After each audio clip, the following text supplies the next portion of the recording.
Às vezes, um caso não precisa de anos de decifração, investigação intensa ou consideração cuidadosa. Basta o menor e mais inesperado detalhe para que as rachaduras comecem a aparecer. Um arranhão no sapato, uma mensagem enviada alguns minutos tarde demais ou um histórico de buscas incontornável e tudo começa a se desfazer. Número 10. Em outubro de 2023, um cubano de 33 anos, cujo nome não foi divulgado, foi dado como desaparecido. Um parente recebeu uma mensagem do telefone do homem, mas achou o conteúdo muito incomum para ele.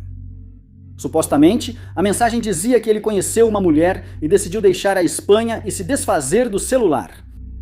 Desconfiando da mensagem, o parente avisou as autoridades de Tejueco sobre a atividade incomum, iniciando a busca pelo visitante.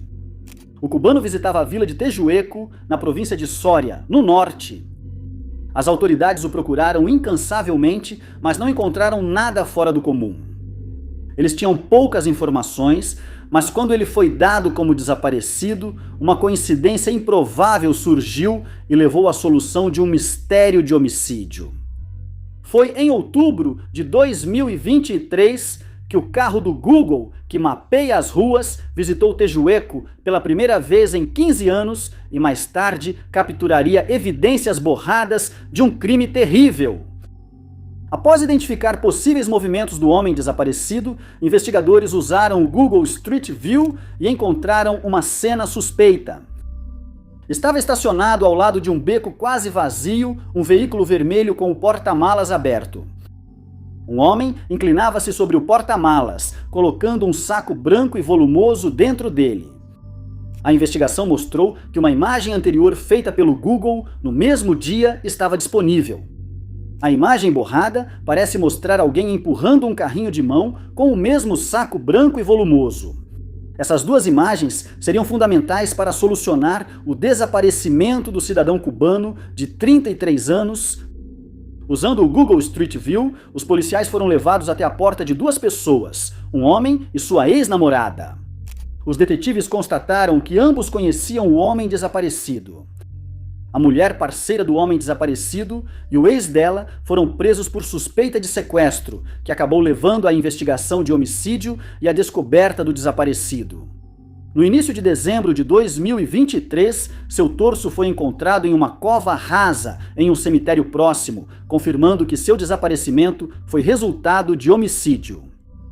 Sem os detalhes do Google Maps, o caso poderia ter demorado mais ou talvez nunca fosse solucionado. As imagens ajudaram a polícia a identificar um veículo suspeito usado no crime. Número 9. O homicídio na Vila Tejueco não foi a única vez que o Google teve um papel crucial na solução de um crime grave. Em janeiro de 2003, Janine Patrick, de 57 anos, mãe de 3 filhos, desapareceu em Durham, Carolina do Norte, e o Google passaria a hospedar uma prova irrefutável que levou o caso a ser considerado solucionado. Janine era violoncelista e seus filhos consideravam seus hobbies divertidos, excêntricos e sempre cativantes. Seus entes queridos a viam como uma força da natureza, adepta de passatempos pouco convencionais, como a dança do ventre e a participação na Orquestra Sinfônica de Durham. Ela criou os filhos em Vermont com o marido Chas, mas após a morte dele em 1995 por doença cardíaca, percebeu que precisava mudar de ambiente. Foi em Durham que ela conheceu Robert Patrick e se apaixonou novamente. Roberto, na casa dos 50 e divorciado, compartilhava com Janine o amor por música, artes e culinária. Em 2001, casaram-se felizes. No final de 2022, uma mudança sombria se aproximava. Janine se preparava para um novo emprego quando, de repente, perdeu contato com amigos e familiares. Em janeiro de 2003, ela foi oficialmente dada como desaparecida. Roberto disse que ela nunca voltou para casa depois do concerto, mas descobriram que ela nem chegou lá. Enquanto buscavam a mãe de 3 filhos, detetives coletavam provas contra o principal suspeito. Meses depois, o corpo de Janine Patrick seria encontrado no Falls Lake, a 10 milhas de sua casa. 2 pescadores acharam uma lona grande boiando na água. foi removida pelos legistas e enviada para análise, confirmando que os restos eram da mulher desaparecida. O desaparecimento foi classificado como homicídio. Nos meses seguintes, os detetives tentaram provar que Roberto era culpado de homicídio com o que descobriram sobre ele. Descobriram que ele não era quem parecia. Ele não era um marido amoroso ou homem de família, mas sim um vigarista. Investigadores descobriram que ele era um mulherengo que aplicava golpes em várias mulheres, incluindo Janine, para tirar dinheiro delas. Eles investigaram seu passado e descobriram mentiras, enganações e vários casos, concluindo que ele levava uma vida dupla. Os investigadores começaram a suspeitar que os golpes e os casos amorosos poderiam ter sido o motivo por trás do homicídio. Eles sugeriram que Janine talvez soubesse e Robert tentou calá-la. O único problema era que eles não tinham provas concretas de que ele foi quem tirou a vida de Janine. Mas o Google tinha. Detetives consultaram um especialista em informática que analisou o histórico de buscas de Robert e encontrou o roteiro exato do homicídio da esposa. Entre os termos pesquisados estavam pescoço, quebrar e partir. Ele também pesquisou sobre níveis do lago, rampas para barcos, correntes e o mais incriminador, como acessar o Falls Lake. Esses termos foram registrados 4 dias antes de Janine ser dada como desaparecida. Após 2 horas de deliberação, tendo algo tão simples quanto o histórico de buscas em mente, o júri considerou unanimemente Robert Patrick culpado de homicídio em 1º grau e o sentenciou à prisão perpétua por seus crimes. Número 8. Sidney Luff nasceu em Broken Bow, Nebraska, e foi criada em Arcádia, mudando-se para Neely em 2000. Ela era conhecida pela pesca e se interessava por golfe e basquete. Na adolescência, ela desenvolveu escoliose, o que a impediu de praticar esportes. Em 2011, após concluir o ensino médio, começou a trabalhar em uma loja Menards local. Na época, ela enfrentava problemas de saúde mental, como depressão profunda e ansiedade, que pareciam ter piorado dias antes de seu desaparecimento, em 15 de novembro de 2017, aos 24 anos. Mesmo com problemas de saúde mental, Sidney buscava aproveitar a vida e planejava sair para um encontro do Tinder. Ela conheceu alguém no site e marcaram de se encontrar em Wilber, Nebraska. Poucos sabiam desses planos, revelados apenas na postagem que ela fez no dia do desaparecimento. 3 semanas após o desaparecimento de Sidney, seus restos desmembrados foram achados ao longo de uma estrada de cascalho em Wilber, Nebraska. Na investigação, os detetives voltaram à postagem que alertou familiares e amigos sobre os planos de Sidney no dia do desaparecimento. A postagem mostrava a vítima com a legenda: "Pronta para o meu encontro". As autoridades foram levadas ao Tinder de Sidney, onde um perfil chamado Audrey tinha mensagens sobre marcar um encontro. Foi com Audrey que a jovem se encontrou em Wilber. Especialistas em informática foram chamados e descobriram o nome real por trás do pseudônimo. Audrey era Bailey Boswell, que tinha antecedentes criminais, incluindo posse de apetrechos para uso de drogas. As autoridades descobriram que Boswell buscou Aubrey Trail no Backpage. Trail sofreu abuso na infância e cresceu na pobreza.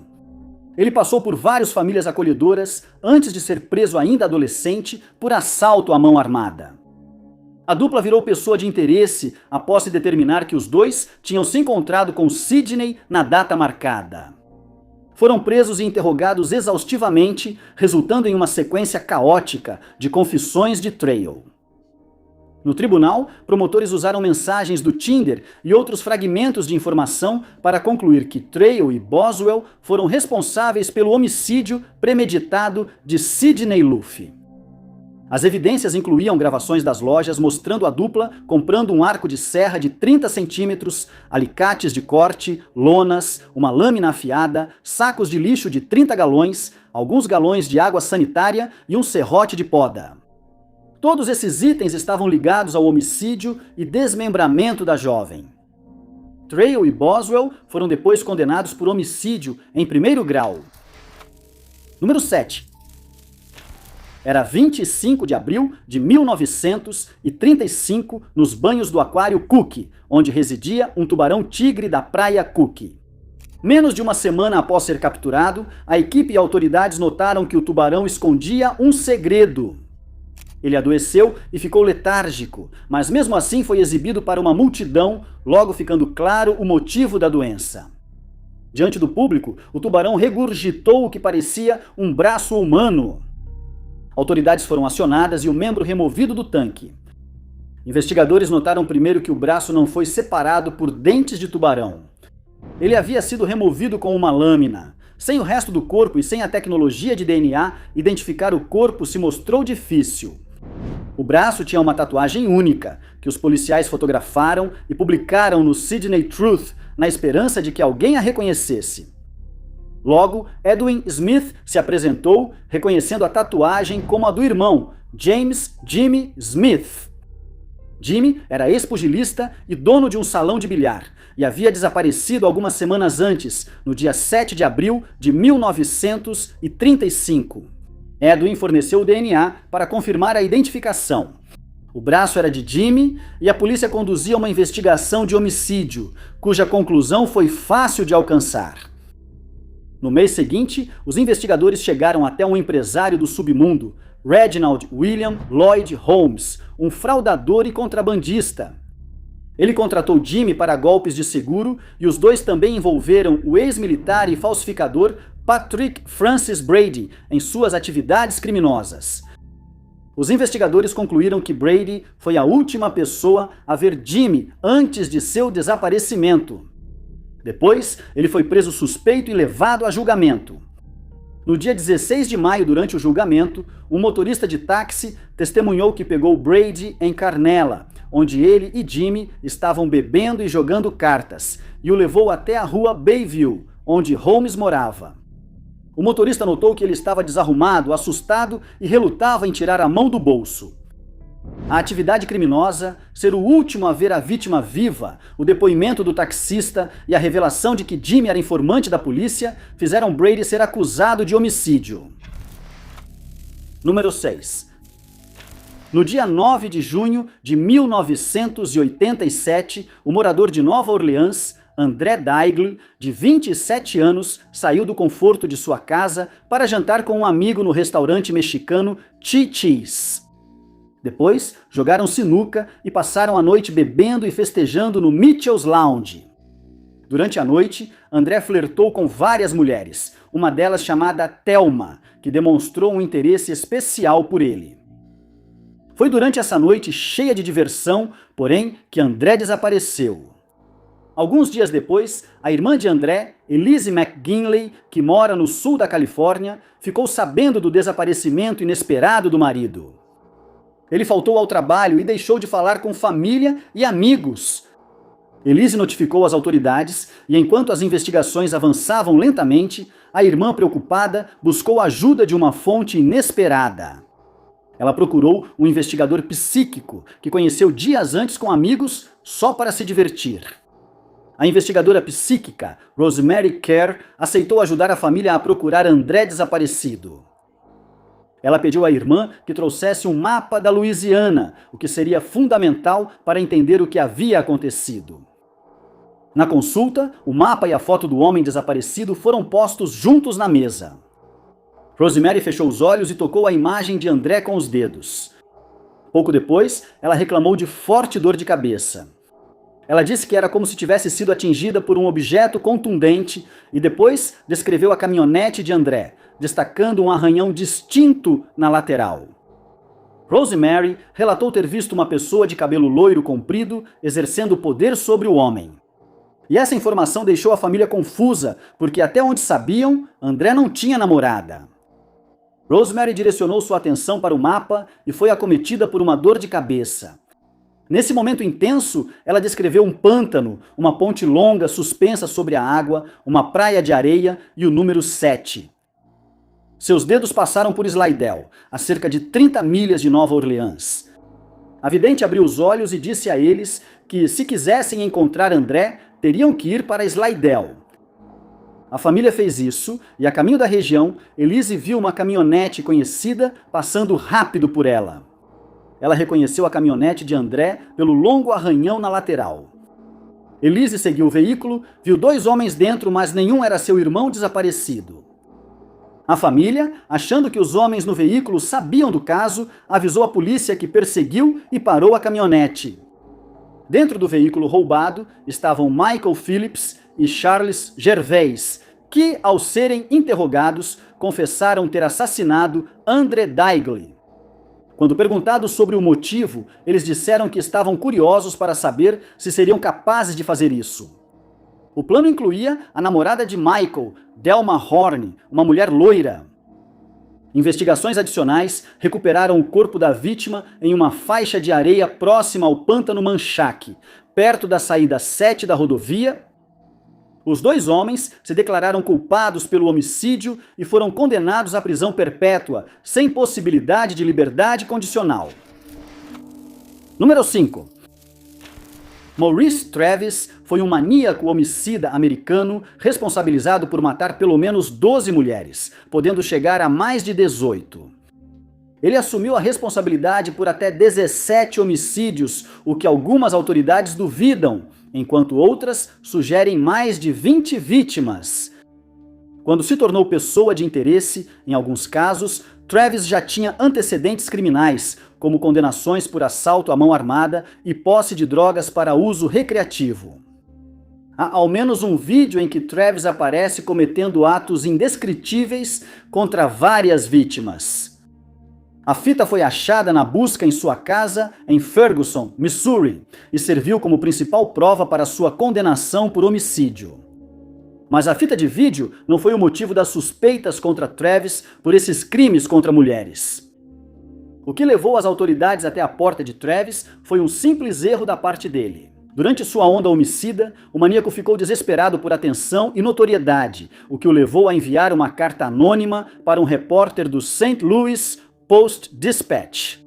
A carta continha um mapa com um X em destaque, marcando o local do corpo da próxima vítima, que estava em West Alton, Missouri.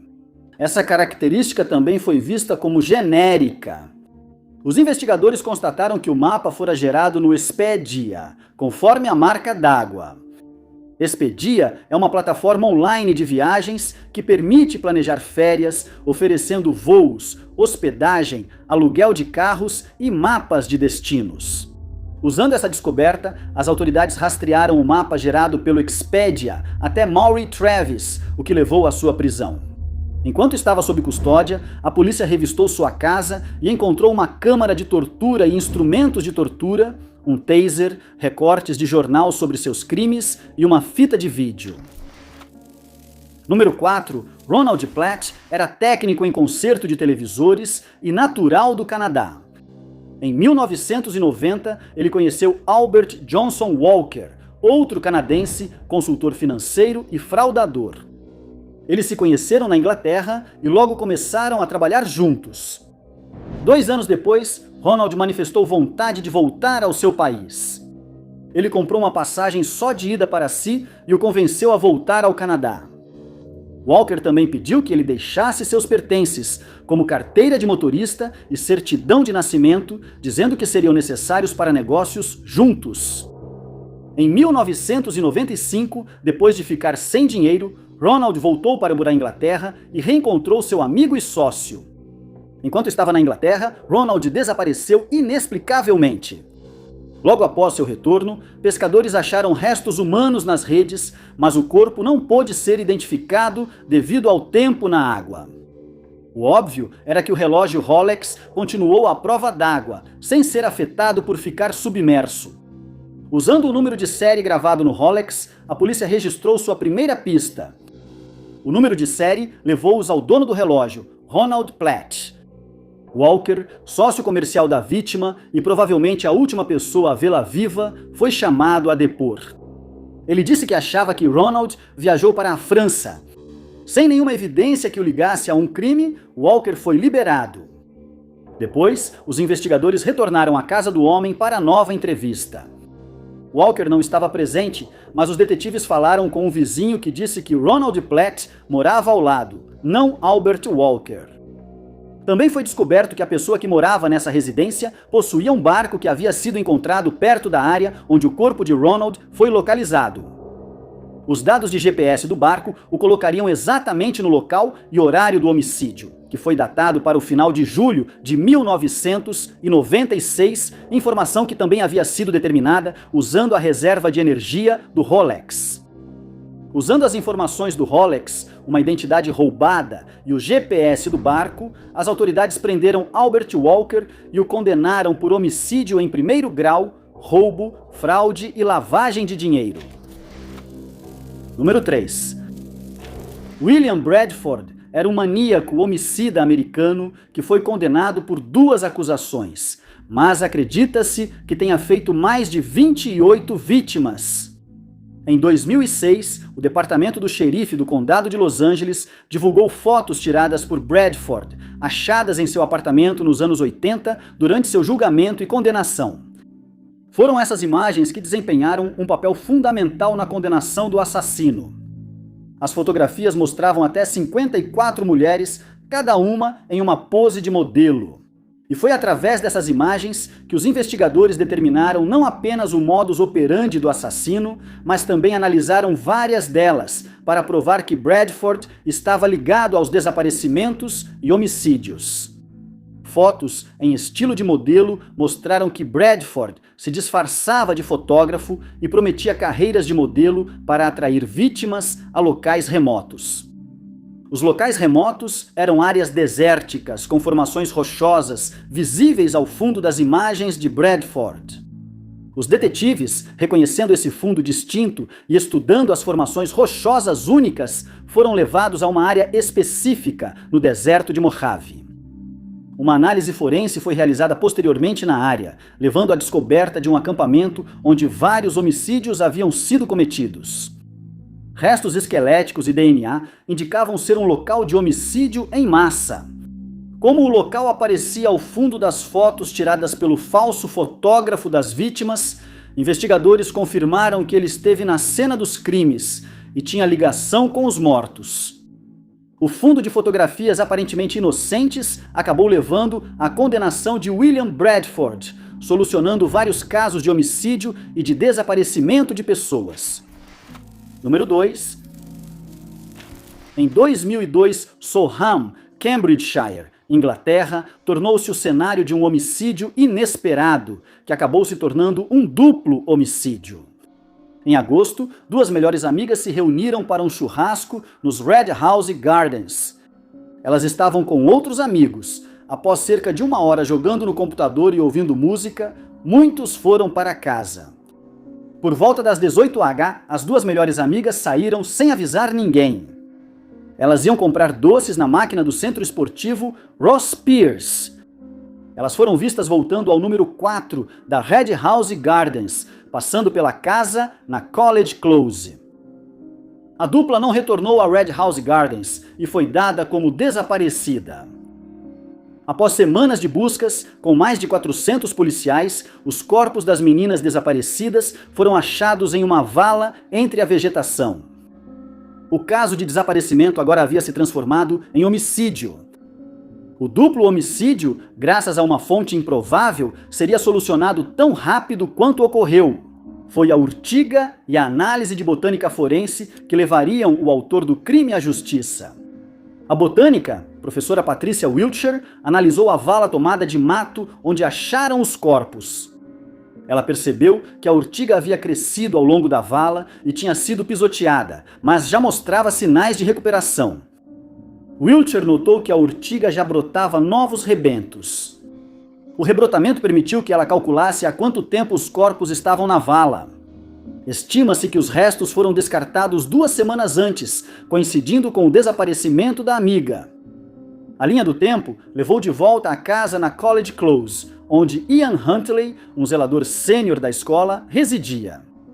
Wiltshire, junto com outros especialistas forenses, comparou o pólen da urtiga ao encontrado nos pneus do carro de Huntley. Investigações confirmaram que as vítimas morreram perto da casa do suspeito no momento do desaparecimento. Em 2003, Huntley foi julgado e condenado por duplo homicídio e sentenciado à prisão perpétua.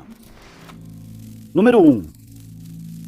Em 1991, o corpo de Denise Sharon Kolbe foi encontrado nos subúrbios da Filadélfia, em uma rua sem saída, ainda não urbanizada, após 3 semanas desaparecida. Estava claro que ela tinha sido vítima de homicídio, mas só 28 dias depois, os investigadores identificariam o culpado. Durante o incidente, Denise namorava Theodore Dill Donahue, que foi interrogado pela polícia na época. Donahue disse que viu Denise pela última vez durante um incidente sob efeito de narcóticos, quando ambos usaram substâncias recreativas e foram roubados por um desconhecido. Denise, segundo ele, correu para pedir ajuda, mas ele nunca mais a viu. Diversas entrevistas com Donahue ocorreram ao longo dos anos, mas nenhuma fez dele o principal suspeito. Só em 2019 é que o mistério do homicídio finalmente seria desvendado e o culpado acabaria atrás das grades. Naquele ano, o professor da Temple, Brian Wolfe, utilizou a nova tecnologia de aprimoramento avançado de fotos. Wolfe analisava fotos da cena do crime e do apartamento de Donahue, pessoa de interesse, e descobriu um detalhe antes ignorado. Junto ao corpo de Denise estavam várias peças de roupa, incluindo uma única meia amarela. Durante 28 anos, ninguém se perguntou onde estava a outra meia. Ao aprimorar as fotos do apartamento de Donahue, Wolfe achou a peça de roupa que faltava. A outra meia amarela estava na casa do suspeito. As imagens aprimoradas permitiram aos peritos ver claramente textura, cor e detalhes das meias, confirmando que eram um par. Foi essa simples descoberta que levou à prisão e condenação de Theodore Donahue, então com 52 anos. Muito obrigado por assistirem, pessoal. Se vocês gostaram deste vídeo, não esqueçam de clicar no botão de curtir. Não se esqueçam de se inscrever e ativar o sininho para acompanhar nossos próximos vídeos. Sou Top 5 Unknowns e até o próximo.